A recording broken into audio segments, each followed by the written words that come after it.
든든하고 자기의 진리의 길을 힘써 성큼성큼 걸어가는 42년의 성숙한 우리 동산교회가 되기를 주님의 이름으로 축원합니다. 이 성숙한 삶이라고 하는 것은 굉장히 힘이 듭니다. 며칠 전에 지난 그 엘베델 기도회 때 기도회에 그 예지가 참석을 했더라고요. 제가 반가운 마음에 인사를 건네면서 웬일이니 그렇게 인사를 했어요. 그 말을 하고 인사를 하고 금방 후회를 했습니다. 금요일 찬양대원 중에 그 윤혜순 집사님이 이사를 하셔서 예지가 그 어려운 시간을 내서 금요 찬양팀에서 찬양을 했던 거예요. 그렇다면 고맙다. 매주 금요일 이렇게 찬양하는 모습을 보면 참 좋겠구나. 그렇게 이야기했더라면 얼마나 좋았을까. 웬일이니? 그 웬일은 무슨 웬일이겠어요. 삶을 돌아보면 참 실수투성이다. 그런 생각이 들어요. 우리 동산교회에도 42세에 걸맞는 성숙한 그런 교회가 되어질 수 있기를 바랍니다. 오늘 본문의 요셉도 철없는 소년기엔 형제들에게 미움을 받았죠. 오늘 본문의 22절에 보면 요셉이 그의 아버지의 가족과 함께 애굽에 거주하여 110세를 살며, 요셉의 110년의 그 삶, 그 인생은 우리 동산교회 미래를 위해서 아주 좋은 조언을 해주고 있습니다. 우리 동산교회 생일을 맞아서 우리가 어떤 자세를 가져야 할 것인지, 또 미래를 어떻게 준비해야 할 것인지 함께 살펴보려고 그럽니다. 세 가지를 좀 살펴보았으면 좋겠다 하는 마음이 있어요. 첫째는 문제는 직면하고 앞으로 나아가라는 것입니다. 둘째는 넘어졌으면 일어나라는 거예요.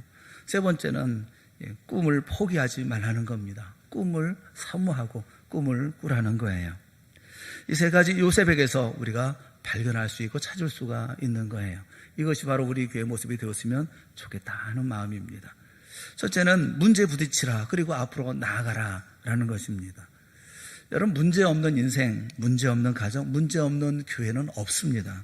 아무런 문제가 없는 평안하고 사랑 넘치는 그런 교회란 이 세상에 단 한 곳도 없습니다. 문제가 생깁니다. 문제는 있습니다. 문제가 있다면 준비가 되었든 준비가 되지 않았든 피하지 말고 부딪혀야 합니다. 언젠가 그 친구들하고 얘기를 나누는 중에 그런 얘기를 했어요. 지금 다시 부모가 된다면, 지금 부모가 된다면 참 잘할 수 있을 것 같다. 준비되지 않은 그런 상태에서 부모가 된 게 문제였다. 이렇게 얘기를 했더니 단호하게 대답을 하더라고요. 그러면 아무도 부모가 되려고 하지 않을걸? 그렇게 대답을 하더라고요. 그건 맞는 말이죠. 다 준비가 된 다음에 그 다음에 부모가 되려고 하면 그 할 수가 있겠어요? 그처럼 시원한 정답이 어디 있을까 싶었어요. 저는요, 아무런 준비도 하지 않은 채 뛰어드는 게 부모 노릇만은 아닐 것입니다. 언제 우리가 모든 준비가 완벽하게 된 후에 문제를 만났었던가요? 불평하지 말고 원망하지 말고 핑계하지 말고 맞서는 게 중요해요.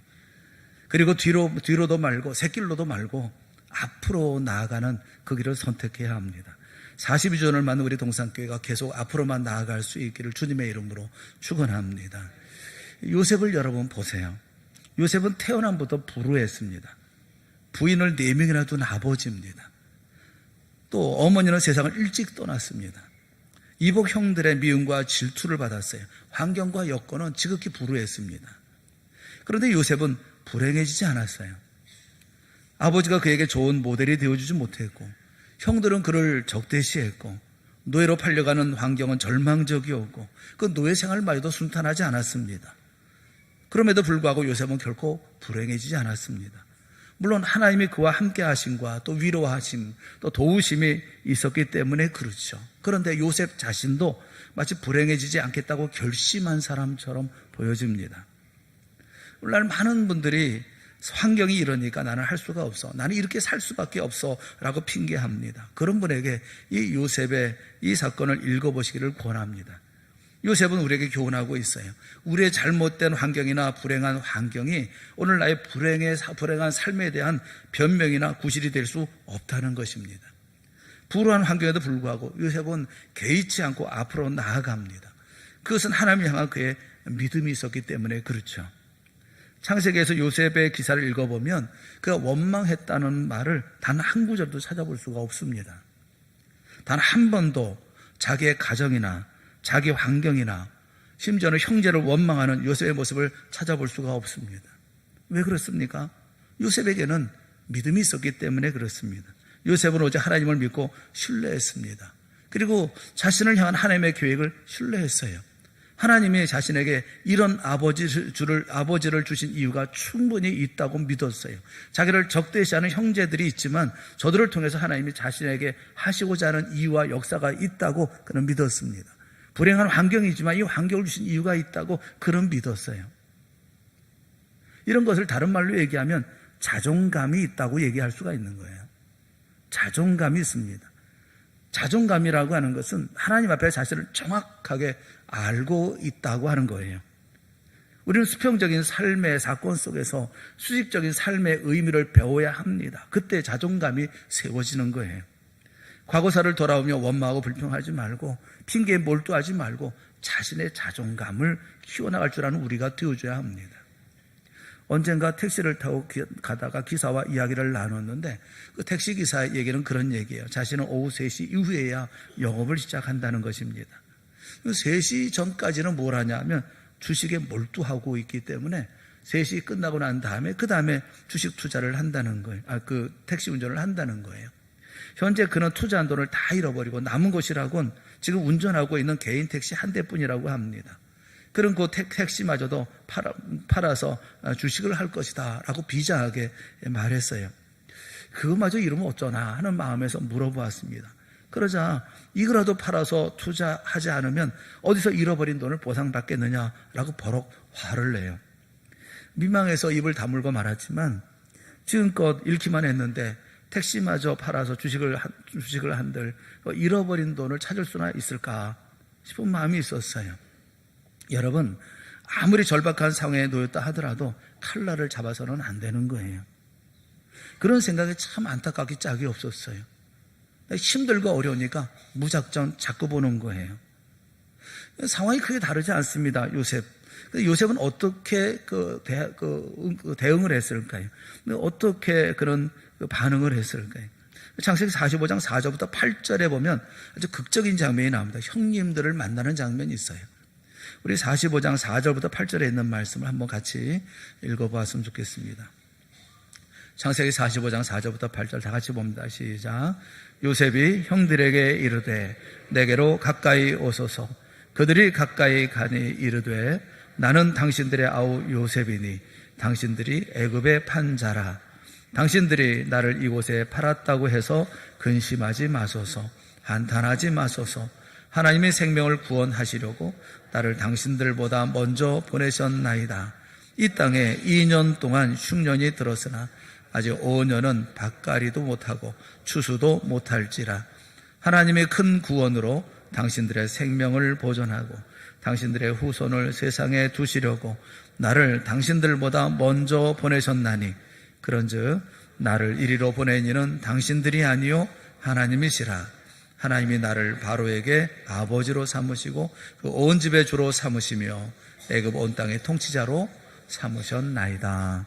아멘. 형님들을 향해서 원망하는 말이 없어요. 나를 이곳에 보내신 분은 당신들이 아니라 하나님이십니다. 나를 바로의 아버지로 삼으시고 그 온 집의 주로 삼으시고 애굽의 온 땅의 통치자로 하나님이 삼으셨습니다. 요셉은 일상적인 삶 속에서 하나님의 뜻을 발견할 줄 알았습니다. 이것이 요셉의 자존감의 기초예요. 하나님이 내 삶의 주인이시라. 모든 일에는 하나님이 설명할 수 있는 이유가 반드시 있다. 참새 한 마리도 하나님의 허락 없이 떨어질 수는 없는 것입니다.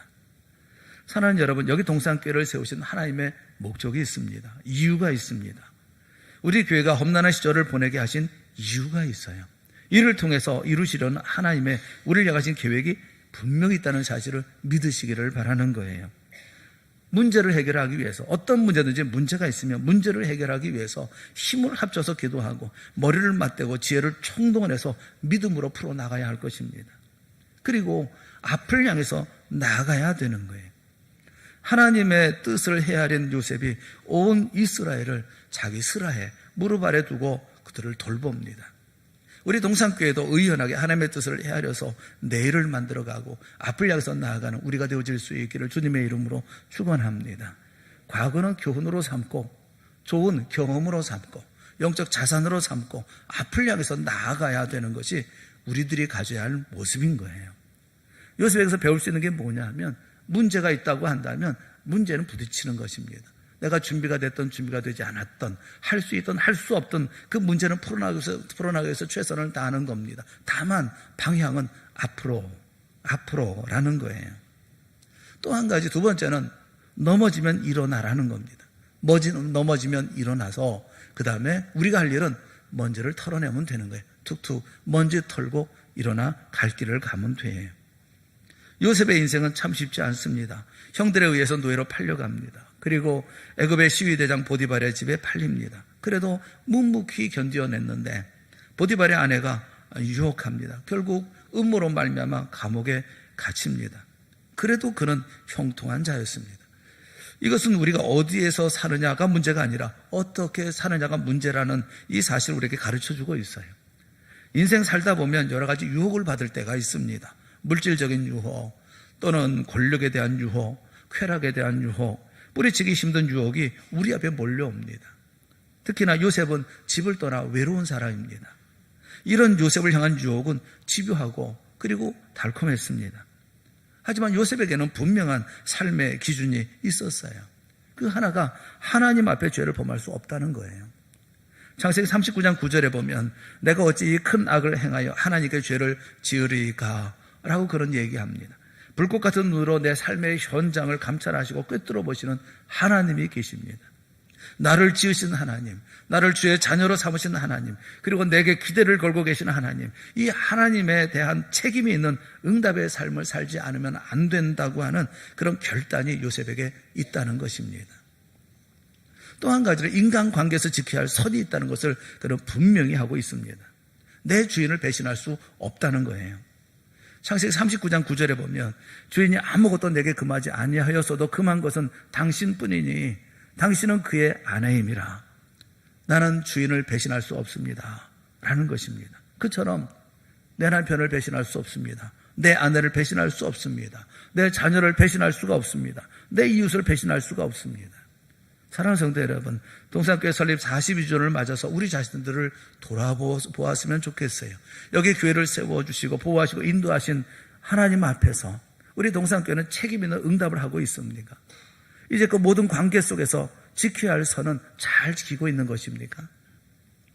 결코 넘어지지 말아야 할 것입니다. 하지만 그럼에도 불구하고 넘어졌다면 일어서야 하는 거예요. 유혹받는 것이 죄이겠습니까? 유혹에 굴복하는 것이 죄인 거예요. 성 어거스틴은 그런 얘기를 했어요. 내 머리 위에 새들이 날아다니는 것을 막을 수는 없다. 새들이 내 머리 위로 지나가는 걸 어떻게 막을 수가 있겠어요? 그러나 새들이 내 머리에 둥지를 트는 것은 막을 수가 있다. 하나님이 내게 주신 도덕적 양심과 용기를 가지고 내 머리에 죄악의 둥지를 트는 것을 막아야 한다. 나쁜 생각이 지나가는 거에 어떻게 하겠어요? 그러나 그 생각이 내 마음에 둥지를 틀도록 하는 것은 막아야 되지 않겠어요? 넘어졌다면 일어서면 되는 거예요. 가늠하다 잡혀온 여인을 치기 위해서 돌을 들어올린 그 살벌한 현장에서도 예수님은 나도 너를 정죄하지 아니하노니 가서 다시는 죄를 범하지 말라라고 말씀하셨어요. 실패할 수 있습니다. 그러나 실패를 두려워하지 마세요. 20대의 실패를 겪으면 우리는 20대엔 실패를 이야기할 나이가 아니다라는 말로 위로하고 격려합니다. 사실이 그렇습니다. 20대입니다. 20대에 실패하면 아직도 세월은 많이 있을 터인데 그것을 가지고 실패라고 얘기할 수 있습니까? 20대는 실패를 얘기할 나이가 아니죠. 아직도 또 다시 일으켜 세울 시간이 충분히 있으니까요. 젊은 나이에 실패는 오히려 좋은 경험이 되지 않겠습니까? 내일의 성공을 위한 디딤돌이 되지 않겠어요?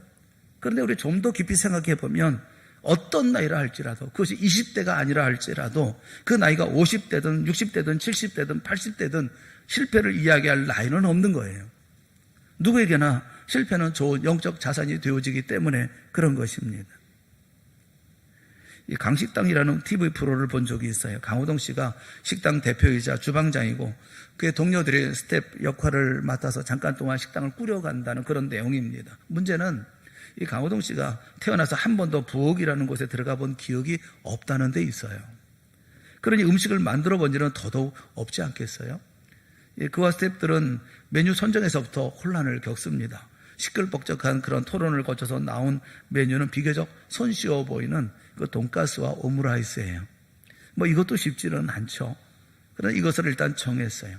그리고 그는 집밥 백 선생에게 요리를 배우러 찾아갔습니다. 그 사이에 제주도에서는 풍광 좋은 해변에 근사한 식당이 만들어졌습니다. 일행이 도착하고 식당 오픈 날짜가 가까워지자 이 스태프들은 도무지 마음을 놓지를 못했어요. 걱정이 된 그들은 한 목소리로 그 강호동 씨에게 묻고 또 묻는 것입니다. 정말 요리 잘할 수 있냐? 사람들이 먹을 만큼 또 찾을 만큼 요리 잘할 수 있느냐? 그러니까 강호동 씨가 가방에서 주섬주섬 무언가를 꺼내면서 걱정하지 말라고 소리칩니다. 그게 이렇게 얘기를 해요. 나에겐 완벽한 레시피가 있단 말이야. 그는 요리의 전 과정을 하나하나 사진으로 다 찍어가면서 레시피 노트를 만들었던 것입니다. 그는 전문가가 전수해진 레시피대로 음식을 만들었고 놀랍게도 그 맛을 재현하는데 성공했어요. 다 같이 성공의 기쁨을 만끽하는 모습이 정말 보기 좋았습니다. 사랑하는 여러분, 우리에게도 레시피가 있어요. 주님께서 주신 완벽한 신앙의 레시피가 있어요. 그대로만 한다면 이루지 못할 일이 없어요. 넘어졌습니까? 깨지고 터진 자리만 바라보면서 아파하고 있지 마십시오. 일어나십시오. 먼지만 대충 털어내고 주님이 주신 완벽한 레시피대로 인생을 만들어 가세요. 가정을 만들어 가세요. 교회를 만들어 가세요. 주님이 맛보게 하신 완벽한 그 맛을 우리 인생에서, 가정에서, 교회에서 맛보게 될 줄로 믿습니다. 이런 역사가 우리 가운데 있게 되어지는 것이 아니겠어요? 넘어질 수 있습니다. 실패할 수 있습니다. 그러나 일어나서 주의 말씀대로 다시 시작하면 되는 거예요. 그것이 바로 우리 교회가 해야 할 일인 거예요. 예적에 있었던 일이 무엇이고 어떤 상황이 있었고 무엇 때문에 자꾸 반추할 이유가 없어요. 털어내고 그리고 하나님의 말씀대로 내일을 향해서 묵묵하게 시작하면 되는 것입니다. 우리는 매일 시작하는 사람 아닙니까? 두 번째, 넘어졌으면 일어나라. 털어내라. 그것이 두 번째예요. 세 번째는 결단코 꿈을 포기하지 말라는 겁니다. 꿈을 간절히 사모하라는 것입니다. 요셉에게서 배울 수 있는 가장 중요한 것은 그는 꿈의 사람이었다는 거예요. 요셉은 어렸을 때부터 별명이 꿈꾸는 자, 꿈쟁이였습니다. 하지만 그 꿈은 그냥 시시한 개꿈이 아니었습니다. 하나님이 앞으로 이루실 놀라운 사실을 예언적으로 계시하신 꿈이었습니다. 그의 꿈은 미래와 관련이 있었어요. 그래서 요셉의 꿈은 단순히 꿈이라기보다는 비전이었습니다. 꿈에 대한 믿음, 비전에 대한 신뢰는 오늘의 역경, 괴로움, 아픔을 견디고 일어서게 하는 동력이 되는 것입니다. 힘이 되고 용기가 되는 것입니다. 모든 억눌림과 밑바닥에서 요셉을 일어나게 만들었던 삶의 능력, 그것은 바로 그가 꾸었던 꿈이었습니다. 꿈을 갖고 있는 사람은 미래를 사는 사람인 것입니다. 꿈을 이뤘다는 것은 과거에 살고 있다는 말과 틀리지 않아요. 이런 말을 하는 분들을 여러분 만나보신 일이 있습니까? 나로 말할 것 같으면 왕년의 내가, 이 말은 그의 현재의 삶은 별 볼 일 없다는 거예요. 그래서 과거를 들추고 왕년을 들추는 거예요. 과거 속에 살고 있는 사람인 것입니다. 하지만 역사를 창조하는 사람을 보세요. 성경에 하나님이 쓰신 귀한 사람들을 보세요. 이들은 한 가지 공통적인 특징을 발견할 수가 있는데 그것은 모두가 다 미래지향적인 삶을 살고 있다는 것입니다. 우리 모두는 미래지향적인 삶을 살아가는 사람이에요. 우리는 성령의 사람이기 때문에 그렇습니다.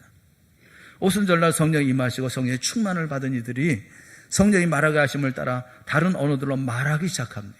사람들이 다 깜짝 놀랍니다. 그러면서 그들이 바라보면서 그들이 새술에 취했다라고 조롱합니다. 그때 사도 베드로가 요엘 선지자의 예언의 말씀을 그들에게 해줘요. 사도행전 2장 17절 말씀에 그는 요엘서를 인용해서 말씀을 합니다. 우리 다 같이 보겠습니다. 시작. 하나님이 말씀하시기를 말세에 내가 내 영을 모든 육체에 부어주리니 너희의 자녀들은 예언할 것이요 너희의 젊은이들은 환상을 보고 너희의 늙은이들은 꿈을 꾸리라.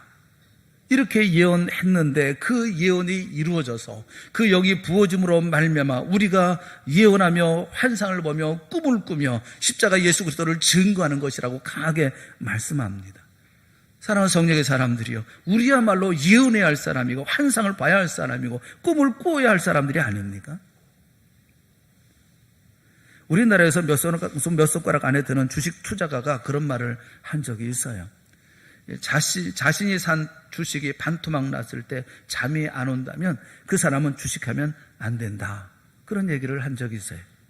주식 투자도요, 불안감해지면 주식은커녕 인생 추락하고 건강마저 잃게 되어져 버리고 마는 거예요. 하물며 우리 인생, 우리 교회야 더 말해 무엇하겠어요? 요셉이 꿈의 사람이었다는 것은 오늘 본문이 더욱 분명하게 말씀하고 계십니다. 대개 사람이 마지막 죽을 때는 지난 날을 돌이켜 보면서 회상하면서 이렇게 유언도 남기고 또 대화도 하지 않겠습니까? 저 같으면 죽음의 순간을 맞으면 뭐라고 유언을 할까 하는 그런 생각을 해본 적이 있어요. 그러면 여보, 그동안 당신 너무 고생시켰어. 미안하오. 그리고 고맙소. 그동안 당신 때문에 정말 행복했어. 내가 먼저 가서 기다리리다. 그렇게 말하지 않을까 생각에 그렇게 한번 생각을 해봤어요. 평범한 모든 사람들이 그런 얘기 하지 않겠어요? 저는 그래도 좀 아내를 사랑하는 사람이다라는 그런 마음을 가지고, 돈을 사랑하는 사람은 누구한테 얼마 구워줬고 누구한테 누구 빌려줬으니까 꼭 받아라, 이렇게 챙겨라, 그렇게 얘기하겠지만 저는 그렇게 유치한 사람은 아니다 하는 생각이 들고, 참 행복했어, 감사했어, 고맙소, 그렇게 얘기하지 않겠어요? 대부분의 경우 평범한 사람들의 모습이 그런 모습이 아니겠습니까? 그런데 요셉은 죽을 때도 미래의 꿈을 얘기를 합니다. 창세기 50장 24절 25절, 오늘 본문에 있는 말씀 24절 25절 말씀 우리 한번 다 같이 한번 읽어보죠. 시작. 요셉이 그의 형제들에게 이르되 나는 죽을 것이나 하나님이 당신들을 돌보시고 당신들을 이 땅에서 인도하여 내사 아브라함과 이삭과 야곱에게 맹세하신 땅에 이르게 하시리라 하고, 요셉이 또 이스라엘 자손에게 맹세시켜 이르기를 반드시 당신들을 돌보시리니 당신들은 여기서 내 해골을 메고 올라가겠다 하라 하였더라. 죽음의 순간에도 미래를 바라보는 이 꿈의 사람 요셉을 보세요. 젊다는 게 뭡니까? 꿈이 있다는 거예요. 모험이 있고 계획이 있는 것입니다. 미래를 향해서 나아가는 용기가 있는 거예요. 요셉이 110세의 나이에도 얼마나 젊습니까? 결코 물러설 줄 모르는 독수리처럼 푸른 꿈과 비전 속에 살고 있었어요. 인생 최후의 순간에도 요셉에게 건너지 못할 것은 없었습니다. 언제나 앞을 내다보는 사람이었기 때문에 그가 넘지 못할 산이 없었고 그가 건너지 못할 바다는 없었어요. 꿈이 있는 사람, 꿈이 있는 교회는 결코 넘어지지 않습니다. 무너지지 않습니다. 오뚜기처럼 다시 일어나 앞을 향해서 나아갈 뿐인 것입니다. 창세기 50장은 이렇게 끝이 나죠. 26절 말씀에 보면 요셉이 110세의 죽음에 그들이 그의 몸에 향재료를 놓고 애굽에서 입관하였더라. 이렇게 창세기는 끝이 납니다. 만일 여기 한 구절을 더 써놓도록 하나님이 허락하신다면 저는 이렇게 기록하고 싶어요. 그러나 요셉의 꿈을 관에 넣을 수는 없었더라. 그렇게 쓰고 싶어요. 이스라엘이 하나님의 약속을 따라 시온으로 올라가는 꿈, 마침내 가나안 땅에 들어가서 자유와 번영의 새로운 나라를 건설하는 꿈, 이 꿈은 애굽에 묻힐 수가 없었습니다. 왜냐하면 하나님이 반드시 당신들을 돌보실 것이기 때문에 그렇습니다. 사랑하는 성도 여러분, 우리가 꾸고 있는 꿈을 우리가 이루는 것이 아니라 하나님이 반드시 우리들을 돌보실 줄로 믿습니다. 그래서 그 꿈을 이루게 하여 주실 줄로 믿는 거예요. 마침내 그 꿈은 이루어집니다. 이스라엘 백성들이 홍해를 건넙니다. 광야를 지납니다. 마침내 가나안에 이릅니다. 물론 요셉의 관을 들고 나아갑니다. 그리고 가나안 땅 세겜에서 요셉의 장례를 성대하게 지냅니다. 요셉은 애굽이 아니라 하나님의 약속의 땅 가나안에 묻혔던 거예요. 우리 모두도 이곳이 아니라 하나님의 약속의 땅, 꿈의 땅에 다 이르기를 주님의 이름으로 축원합니다. 인생의 최후는 병들어 죽는 날이 아니에요. 사업에 실패하는 날이 아니에요. 인생의 최후라고 얘기하는 것은 꿈이 죽는 날이 최후인 것입니다. 사랑하는 동산교회 성도 여러분, 여러분의 비전은 무엇입니까? 여러분의 꿈은 무엇입니까? 하나님이 내 마음에 어떤 꿈을 주셨습니까? 특별히 동산교회 설립 42주년을 맞이해서 하나님이 우리 교회를 향해서 주신 꿈이 무엇인지를 붙잡고 미래를 향해서 일어나가는 우리 모두 꿈쟁이가 되어질 수 있기를 주님의 이름으로 축원합니다. 꿈을 꾸십시오. 비전을 가지십시오. 꿈이 있는 사람은 결코 어떤 일, 어떤 상황에도 주저앉지 않습니다. 꿈의 날개를 꺾을 세력은 세상에 아무것도 없기 때문에 그렇습니다. 환상을 보십시오. 예언을 하십시오. 꿈을 꾸십시오. 영광스럽고 그 아름다운 성도를 꿈꾸십시오. 유쾌하고 화목한 가정을 꿈꾸십시오. 하늘 높이 비상하는 우리 자녀들을 꿈꾸십시오. 세상을 향해서 예수 그리스도의 십자가의 복음을 증거하는 능력 있는 교회를 꿈꾸십시오. 세상의 모든 사람들이 몰려와 천국을 이루는 부흥하는 교회를 꿈꾸십시오. 온 세상을 예수 그리스도의 십자가의 복음으로 정복하는 하나님의 나라를 꿈꾸십시오. 이 꿈을 이루기 위해서 힘있는 새로운 발걸음을 옮기는 우리 모두가 되어질 수 있기를 주님의 이름으로 축원합니다. 우리 모두 하나님께서 반드시 우리를 돌보셔서 이 모든 꿈을 이루게 하여 주실 줄로 믿는 것입니다. 요셉은 잠시도 현재에 머무르지 않았습니다. 그는 넘어지면 일어났습니다. 문제가 있으면 부딪혔습니다. 그리고 끊임없이 앞을 향해서 나아갔습니다. 무조건 앞을 향해 나간 것이 아니라 꿈을 가지고 나아갔습니다. 하나님의 꿈, 이스라엘 백성들을 위한 꿈, 그리고 하나님께서 약속하셔서 그 약속의 말씀을 끝까지 붙잡고 그 날이 실현되어지기까지 비록 내가 죽더라도, 내가 죽어 이 땅에서 사라진다 할지라도 그러나 그 꿈은 여전히 살아남아서 이스라엘 백성들의 가슴속에 심겨져서 당신들이 반드시 하나님의 돌보심 속에 가게 되어질 터인데, 그때 내가 죽어서 해골이 되었다 할지라도 나를 들고 그곳에 묻어주십시오 라고 지금 꿈을 얘기하고 있는 것입니다. 이것이 바로 우리의 꿈이 되어질 수 있기를 축원합니다. 우리가 힘을 다해 애쓰고 노력해서 이루지 못하는 꿈이 있다 할지라도 그러나 우리의 꿈이 반드시 우리 자손을 통해서, 후손을 통해서 이루어져서 하나님의 놀라운 영광의 교회가 되어질 수 있기를 바라는 마음으로 하나님 앞에 우리의 꿈을 다시 한번 힘을 다해서 앞을 향해 나가는 모습으로 성취해 나가는 우리 모두가 되어질 수 있기를 바랍니다. 주님께서 우리 동산교회를 축복하시고 복 내려 주시옵시고 우리를 끝까지 돌보셔서 그 약속의 자리로 인도하여 주실 줄을 믿습니다. 그날을 향해서 달려가는 우리 모두가 이 42주년 동산교회 설립 기념주일을 맞는 오늘 우리의 마음에 다시 한번 새로워지고 결심되어지고 결단되어지는 시간이 되어질 수 있기를 주님의 이름으로 축원합니다. 기도하겠습니다. 사랑의 하나님 아버지, 은혜를 감사합니다. 42년 동안 우리를 지켜주셨습니다.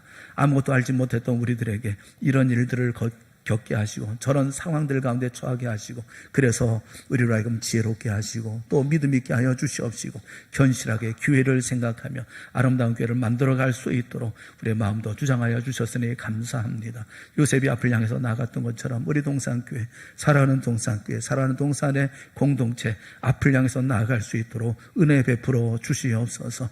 그래서 하나님의 꿈을 이루게 하여 주시옵시고 우리가 꿈꿨던 모든 것이 이루어지는 놀라운 역사를 우리 모두가 목도하며 하나님께 큰 영광의 그리고 복된 믿음의 역사의 성취의 자리 가운데 찬양을 돌려드리는 우리 모두가 되게 하여 주시옵소서. 예수님의 이름으로 간절히 기도드리옵나이다.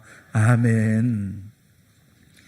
우리 다 같이 자리에서 일어나셔서 우리 찬송가 359장 찬송하겠습니다.